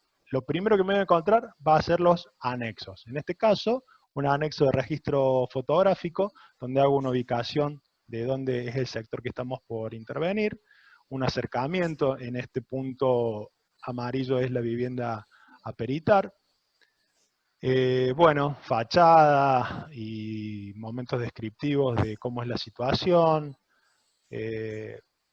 bueno, más fotos y registros fotográficos de lo que luego se va a pasar a desarrollar en el cuerpo de la pericia, un esquema sobre los diferentes bloques constructivos y las etapas constructivas, porque eran parte de las pericias que se estaba preguntando, una planilla del Tribunal de Tasación de la Nación, donde se hace una depreciación del valor de la vivienda en sí, con el método Roheideke. Y esto es ya la presentación formal de la pericia. Lo que está en negro son los datos que quise preservar por el hecho de no divulgarlos, pero bueno, acá va la fecha, está dirigida al juez, a un juzgado en específico y a una secretaría específica. Se presenta la pericia, donde el arquitecto matrícula tanto, designado perito oficial en los autos tanto, se constituye y comparece y viene en tiempo y forma a presentar el informe sobre las tareas conforme le fueron ordenadas en auto, ¿sí? Y desde ahí se da el desarrollo y esto ya es el cuerpo de la pericia. ¿Vos sabés que no está grabando nada? ¿O sí? Sí, sí, sí está Ah, grabando. perdón, Dale, fue seguí. falla, así que seguimos. Seguimos. Bueno, el desarrollo de la pericia, el cuerpo, ¿sí? En base a lo indicado a fojas tanto pericial y la ubicación que refiere el inmueble designado del barrio de la ciudad en de tal calle, se da respuesta. ¿Y por qué digo a fojas tanto? ¿Por qué? Porque en esa foja, que es el número de hoja, va a estar la pregunta pericial a la cual tengo que dar respuesta. En este caso, el punto 1 se pide la descripción del terreno. Entonces se pide y se informa, se detalla todo lo que es la descripción del terreno. En el punto 2 se pide descripción de las construcciones existentes, se informa la descripción de los diferentes bloques constructivos, su antigüedad, los materiales, las características técnicas, las observaciones, la descripción del bloque 3, las disposiciones, las características técnicas, la descripción del bloque 4. En el punto 3 se pide la antigüedad y que se haga referencia a cada una de las piezas, en especial al salón comercial, por lo tanto se informe, piezas bloque 1 2, el baño, el departamento, el salón comercial. Uno va haciendo y juntando antecedentes. Generalmente las preguntas se van, digamos, concatenando para ir dando respuesta a otra cosa. Esto lo que está haciendo es haciendo una cuestión descriptiva para luego llegar a una cuestión económica. En el punto 4 se pide determinar el valor de la construcción, donde se informa que se adopta la utilización de la metodología tasaciones de edificios por método de Roth-Heideke, donde el método utilizado es el costo de reposición depreciado menos la depreciación por este valor de la tabla, cuya fórmula se Claro, y expresa. esto es importante, justo lo que estás diciendo, de que con más razón en una pericia oficial se tiene que describir el método científico utilizado, las fuentes utilizadas, de dónde se sacan los datos. O sea, tiene que ser todo muy, la información que se usa, muy meticulosa, para que no quepan dudas y se sepa, digamos, que se están utilizando información fehaciente, ¿no? Tiene que ser fundamentado con rigor técnico-científico. Por eso, Así es. la resolución que aparece acá es la síntesis del anexo 4 que aparecía del Tribunal de Tasación de la Nación, donde se fueron cargando los valores, y en base a esos valores también fueron tomados, como dice, los valores de referencia de la revista Arquitectos número 135, página 149.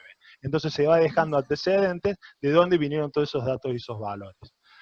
Se expresa la Exacto. fórmula, que significa cómo se aplica, se aplica la designación, el valor a nueva reposición y el valor actual. Se adjunta la copia con planilla utilizada para la elaboración de los cálculos.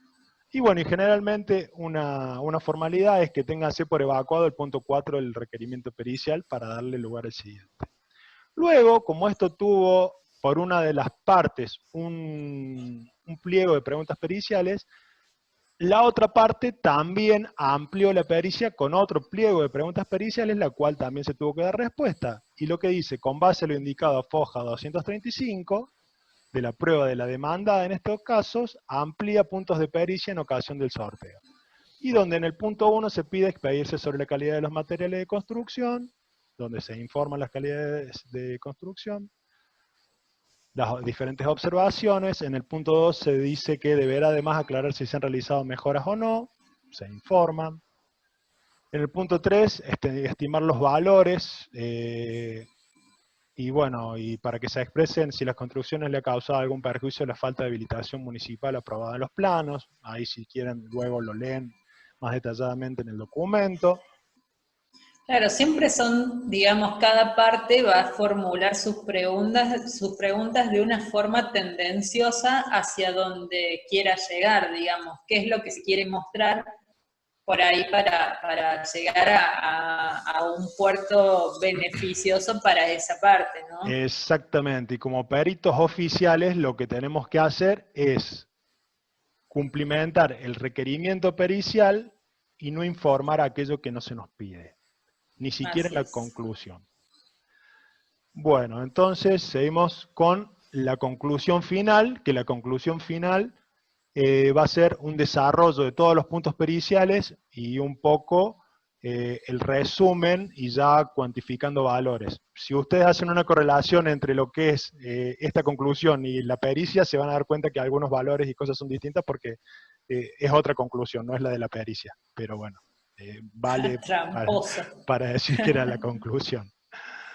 Bueno, luego ya en el cierre de la pericia oficial, porque para siguiendo la formalidad, llega un petitorio, que es lo que dice que esto que en cuanto a lo que este perito tiene para informar, y que bueno, que se ha suministrado toda aquella información que era posible tomar referencia y dejar una idea clara al respecto, y se deja nombrados los adjuntos que se incorporan, y el total de folios agregados a la pericia. Por último va la firma, donde nos hacemos responsables de lo que estamos escribiendo. De esto se lleva generalmente por triplicado, uno queda en el cuerpo de la demanda, o sea en el expediente, otro se lo lleva una de las partes, y el tercero se lo lleva a la otra parte.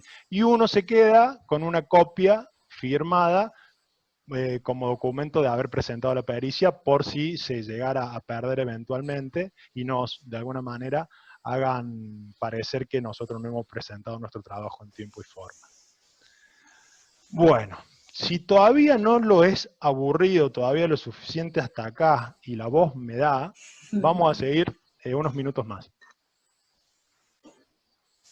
Yo quiero aclarar que esta capacitación estaba formada para 2 clases, ¿no? Iba a ser el 17 y el 31. Tuvimos que condensar contenidos y un poco Claro, porque darlo la del todo. 31 fue justo cuando empezó todo este tema de la cuarentena, estábamos ahí muy sobre la fecha, así que se decidió condensar todo en una sola clase. Y no solo Así que eso, sabrán disculpar. sino que además nos animamos a hacer la primera 100% virtual. Así que Bueno, téngannos paciencia. y mucha fe. Todos los errores serán subsanados en la próxima. Bueno, ¿qué debo hacer posterior a lo que es la entrega de la pericia judicial? ¿Qué me puede pasar? Una impugnación de la pericia total o parcial. Los peritos de control tienen hasta 5 días para notificarla y podrán presentar un informe apoyando, discrepando en forma fundada el criterio o su criterio y pondrá las conclusiones que estimen correctas. El juez, al ser el perito oficial, los ojos de él, siempre toma mayor valor la del perito oficial. Es muy raro y es muy difícil de voltear una pericia oficial con una pericia de parte. ¿Sí? Generalmente las pericias de Salvo que parte... esté muy mal formulada y no tenga su fundamento científico y teórico. Exactamente, por eso damos este tipo de capacitaciones y este tipo de formación para que nosotros los arquitectos elevemos más un escaloncito nuestro nivel de calidad en las pericias, tanto de parte como oficiales. Me pueden solicitar medidas de mejor proveer, como ya hemos comentado, para ampliar las preguntas periciales, o puedo ampliar la pericia a pedido del juez en una nueva presentación de ese informe judicial. Y luego, ¿qué debo hacer yo como profesional interesado? Debo hacer el seguimiento del expediente, ¿para qué? Para regular la gestión de mi cobro de honorarios, porque ahí se olvidan un poquito de nosotros. Una vez que entregamos la pericia, medio que quedamos desentendidos de la causa porque nuestra función ya terminó, pero todavía falta el cobro de honorarios. Lo único que hubo fue un adelanto de honorarios que fue para el gasto mínimo, que está regulado en unos 4 JUS, que lo debo solicitar al momento de dar inicio a la tarea pericial. ¿Qué son los JUS, arquitecto? Ahora voy a ese tema. Pero déjame terminar con esta idea. Al momento yo de hacer la aceptación del cargo, tengo que hacer el pedido del adelanto de gasto, y yo recomendaría no iniciar ninguna acción de inspección ocular sin haber cobrado eficientemente y fehacientemente este monto de 4 JUS mínimo, porque es lo que va a habilitarnos a desplazarnos y tener los gastos operativos mínimos, estoy repitiendo. Una pericia en civil, un juicio civil no dura menos de 6, 8, 10, 12 años. Así que hasta que uno vuelva a encontrarse con su regulación de honorarios puede pasar un tiempo. ¿Por qué? Porque pasa primera instancia, segunda instancia, cámara, casación, y después se puede ir a otro tribunal si quiere. Así que imagínense que hasta que nosotros lleguemos a ver algún cobro de honorarios puede pasar un tiempo bastante prudencial, así que por lo menos los gastos operativos tenemos que tenerlos en cuenta. Y no me olvido de tu pregunta de los JUS. Es una unidad económica que ya vamos a hacer referencia en un momento. ¿Honorarios se cobran las pericias? Sí, sí se cobran. El profesional interviniente cobra honorarios profesionales por la labor pericial. ¿Sí? El oficial o judicial, los honorarios los regula el juez. El poder judicial, o el perito judicial, discúlpenme, es un sueldo de empleado de tribunales. ¿Por qué? Porque esto de perito oficial y perito judicial. Un perito oficial es un arquitecto externo que trabaja como monotributista y está en una lista de sorteo. Y un perito judicial es un empleado de tribunales de planta permanente. Entonces, por un lado hay honorarios para el perito oficial y hay sueldo para el perito judicial, que son peritos que trabajan dentro del ámbito de la justicia. En cambio, los privados o de parte son honorarios desregulados que se acuerdan entre las partes. Si bien el Código Procesal Civil y Comercial regula que el perito de parte debe cobrar el 50% del valor que cobra el perito oficial. No ocurre de esta manera, siempre terminan arreglando previamente antes los peritos de parte. ¿Cómo se da la regulación de los peritos oficiales? Por el artículo 49 de la ley 9459, que es el Código Arancelario de Córdoba. Es la ley de abogados, y en esos estamos en el en el artículo 49, y habla que la regulación de honorarios va a ser entre 8 a 150 JUS, ¿sí? Siendo estos en base a una evaluación cualitativa del artículo 39. Estos honorarios estarán a cargo de los condenados en costas, o sea, quien pierde la pericia. En caso de que el perito oficial no realice la pericia por razones ajenas a la voluntad del profesional, tiene derecho a cobrar honorarios de 4 JUS mínimos. Por eso les digo que el adelanto de gastos mínimos que se solicita son de 4 JUS. Ya vamos a llegar a lo que es el valor de JUS y cuánto está actualmente. No se me ponga ansiosa, arquitecta. Ya estoy ansiosa, estoy ansiosa. No, no piense que va a ganar millones tampoco, no piense, pero una vez que uno hace la cadena en esto, siempre vienen bien. Uno dice, a ver, Mícola, ¿usted ya cobró alguna pericia realizada? estoy corto en este momento y de repente, ¡oh! Apareció una pericia a cobrar, y bueno, pero qué macana, no me pusieron en el acuerdo de sentencia, así que tengo que hacer un ejecutivo para poder cobrar la pericia. Bueno, ya anécdotas hay varios y no lo quiero hacer muy largo.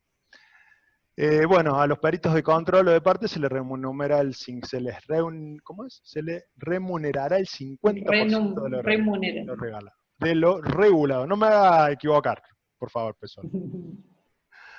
Bueno, valor del JUS. Acá estamos. El valor del JUS es una medida económica, que es un valor de tasa de justicia, no es una tasa, es un valor de justicia, que es un proporcional a un sueldo de un juez. ¿Sí? O miembros de la Corte, como dice ahí. Este valor es actualizado al 1 de enero del 2020. El valor del JUS está en 1.526 pesos con 68. ¿Sí? Generalmente yo pido 4 JUS y esos 4 JUS de adelanto de gastos los tengo que justificar, porque luego cuando me cobro mis honorarios, si no los justifico, la mínima para que a mí me regulen son 8 JUS. Entonces suele ocurrir que depende del criterio del juez, me vaya a dar los 8 JUS de mínima, que generalmente se está pagando, dependiendo de la 12.000 pesos más o menos. La complejidad de la pericia, entre 8 a 20 JUS, una de las mejores que he podido encontrar por ahí. Pero me puede ocurrir que me descuenten los 4 JUS si no lo he justificado correctamente. Así que es importante, de alguna manera, hacer una nota diciendo que el adelanto de gasto fue utilizado en traslados, en papelería, telefonía, gasto de oficina, luz, todo gasto y presentar los tickets en medida de lo posible, ¿no? Sí y no. Es bueno presentarlos, pero no es condición necesaria, porque yo no puedo presentar el ticket del gasto de factura de luz que yo tuve en lo que me demandó hacer el tiempo de pericia, la amortización de la computadora por hacer la pericia. Son cuestiones lógicas y básicas, la impresión. Hoy por hoy salir a imprimir esas fotos a color que tenemos que presentar dentro de la pericia, no vamos a estar gastando menos de 500 pesos, entonces estamos hablando de una medida económica de 1.500, me tomo tomar un taxi entre que hago la aceptación del cargo, hago la inspección inicial, tengo que ir a buscar el expediente, hago el inicio de pericia, realizo la pericia y llevo el expediente. Son 6 veces que me tengo que trasladar mínimamente en un taxi, vamos a suponer de esa manera. O muchas veces me pasa de tener que trasladarme fuera de la ciudad de Córdoba en mi propio vehículo, donde al valor de la nafta, estos valores terminan siendo un poco irrisorios. ¿Me explico? La red bus no la usa, ¿no? El perito. Camina mucho. Todo en taxi. Y bueno, los abogados se mueven todos en taxi también, o viste algún abogado en taxi. En Red Bull. Nos vamos de tiempo, volvemos al tiempo. Dale. Regulación de los honorarios. Bueno, ¿cuáles son las reglas de evaluación cualitativa que va a considerar el juez? El valor y la eficacia de la defensa, la complejidad de las cuestiones planteadas, la novedad de los problemas jurídicos debatidos, la responsabilidad que el profesional se compromete con el asunto, el éxito obtenido, el valor de precedente que tenga para el beneficio de los servicios y el éxito de la gestión, la cuantía del asunto. Mientras mayor sea lo que yo estoy de alguna manera peritando en cuestiones económicas, mayor va a ser la cuantía del asunto. O sea, no es lo mismo peritar la regulación del honorario. Claro. No es lo mismo peritar una vivienda en barrio, no sé, Marechal, que estar peritando el Palacio Ferreira, si hacemos un exabrupto de comparación. La posición económica y social de las partes, que es a eso a lo que me refiero, la trascendencia moral del asunto, qué estado público toma, el tiempo empleado en la solución del litigio, siempre que la demora no sea imputable a los profesionales, y la gravedad y números de delitos y faltas imputadas. O sea, todo esto son reglas de evaluación que se consideran a la hora de regular los honorarios del perito. ¿Quiénes regulan la actividad? Para los peritos de parte, el Colegio de Arquitectos de la provincia de Córdoba, para lo cual yo debo, como profesional, actuar con título habilitante y matrícula activa. Para los peritos oficiales, además de tener título habilitante, quien me va a regular la actividad va a ser el Tribunal Superior de Justicia de la provincia de Córdoba, a través de su área de servicios judiciales, quienes a través del acuerdo reglamentario 125 va a regular mi inscripción y designación de peritos judiciales. Esta acordada en su capítulo 1 habla de la inscripción, en el capítulo 2 de la designación, en el capítulo 3 de los ejercicios del cargo y el capítulo 4 las sanciones disciplinarias. Esta acordada, que es del 2014, de alguna manera ha puesto, siempre estuvieron en jaque los peritos en cuanto a los honorarios, pero de alguna manera ha redoblado la apuesta porque ha aumentado las exigencias para los peritos oficiales, pero se ha olvidado un poco de sus honorarios. Soy muy, lo pongo en persona porque soy muy crítico de esta acordada o de este acuerdo, ya que realmente han quedado por el piso la regulación de honorarios. Y bueno, y a lo que hago referencia, honorarios de adelanto de gastos. Bueno, requisitos para ser perito privado de parte. Para desempeñarme como perito de parte, tengo que tener título profesional, matrícula habilitante, y luego deberé demostrar que puedo realizar un informe y tener conocimientos en el tema. Para ser perito oficial o judicial, me debo inscribir un listado, para lo cual debo llevar una solicitud, declarar la sede donde me propongo actuar. Hay 6 sedes dentro de Córdoba, son todas diferentes seccionales.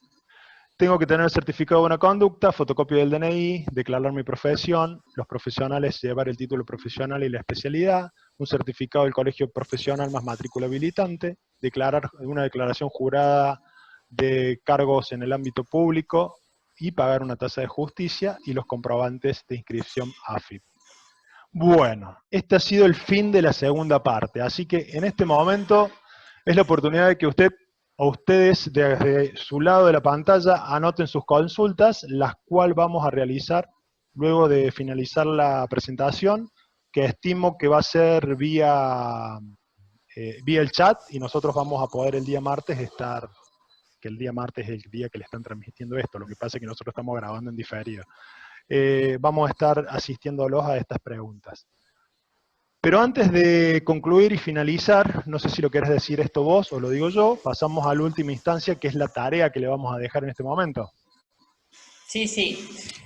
Bueno, hemos realizado un pequeño cuestionario, no se asusten, no es nada difícil, pero es un poquito como para fijar conceptos sobre lo que estuvimos hablando en esta presentación. Y bueno, no es a título evaluatorio, simplemente nosotros queremos ver si realmente llegaron esos conceptos y vamos a decir las respuestas en vivo, de acuerdo a los resultados que ustedes nos manden. Esto un poco como para recabar sobre lo que ustedes entendieron y poder terminar de fijar estos conceptos importantes. Bueno, justamente lo vamos a hacer a través del formulario de Google, el cual nos da justamente esa interacción inmediata.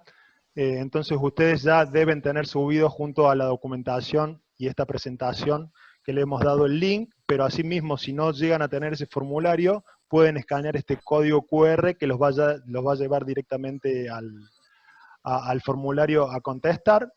Y bueno, nada más por esta parte, yo me voy despidiendo, ha sido un gusto, yo soy Noé Mícolo. ¿Y ustedes? Yo soy Flavia Pesolo. Bueno, muchas gracias, si llegaron hasta acá, muchas gracias por estar. Estamos ahora respondiendo las preguntas que ustedes nos formulen en vivo.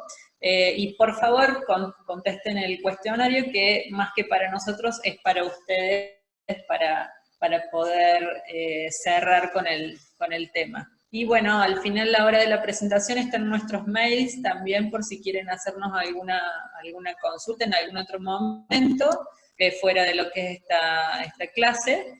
Y bueno, muchas gracias a todos y nos veremos en la próxima clase. Bueno, yo sin más que agradecer al Colegio de Arquitectos por el espacio y poder hacer difusión de esta especialidad o de esta rama de la arquitectura y los nuevos espacios profesionales. Junto a Flavia somos impulsores de nuevos espacios donde podamos dedicarnos los arquitectos. Los proyectos y conducción técnicas, si bien están un poco saturados, no son para todos y quiero que sepan que hay otros espacios a los cuales nos podemos dedicar. Así que bueno, mis agradecimientos al Colegio de Arquitectos por este programa de formación profesional que tiene, tanto para los matriculados como para los asistentes al PIB. Así que bueno, mis agradecimientos a todo lo que es Colegio de Arquitectos de la provincia y a todas las regionales. Hasta luego. Saludamos. Hasta luego. Chau, Adiós. chau.